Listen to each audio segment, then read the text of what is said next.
Hi guys, kain tayo. Yung ulam pala namin is broccoli. Audit broccoli all. Ginisang broccoli. Tapos merong sibuyas dito. Onion. Sila si Habi at saka yung mga biyanan ko.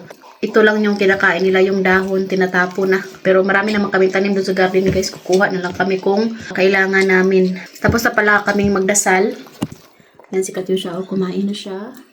Hello. You like broccoli din? Ay, masarap tong broccoli. Ay. Late na pala yung kain namin ngayon no, kasi nga galing kami naglakad-lakad. Alam nyo na dito kapag malapit na yung summer. Ngayon mag alas 10 na pero maliwanag pa rin sa labas. Kaya late na yung kain namin. Kahapon yung ulam namin pala is isda. Niluto ko sa oven. Wala tong halong karne.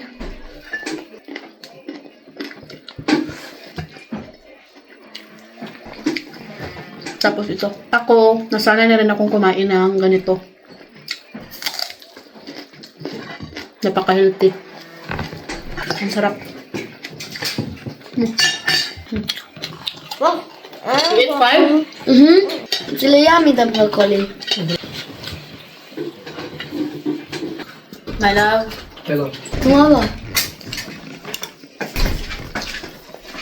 Lahat ng broccoli niluto ko na kaya para hindi siya masayang. Nag-action na siya o kalapa. Tapos yung sobra nito guys, kung may masobra pa, maunin ni Habi bukas.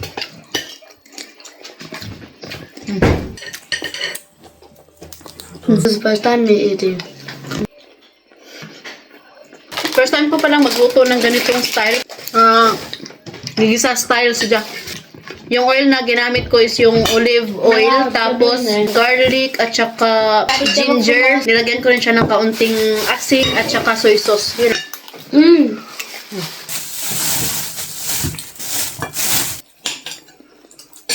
Tapos yung mga Romanian, mahilig silang kumain ng cheese. Yung sabi ko. Sarap.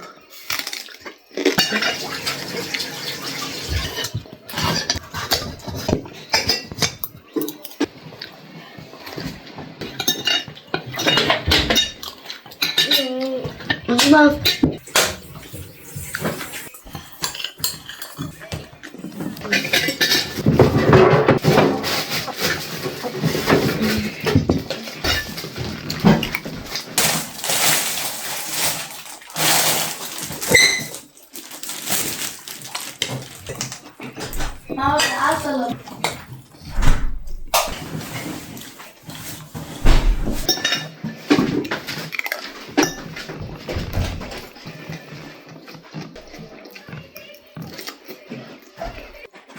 Look how yummy it is. Mommy panty.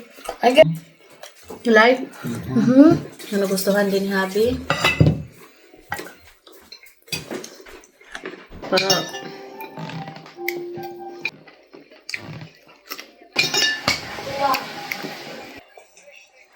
Bravo ate.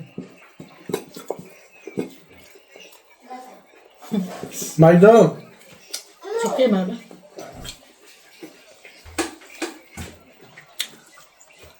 Mommy.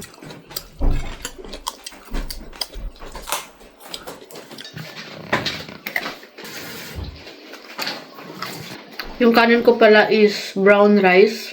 Pag ito yung kanin ko, matagal akong ginugutom. Konti lang din yung makain ko. Mabilis lang ako mabusog.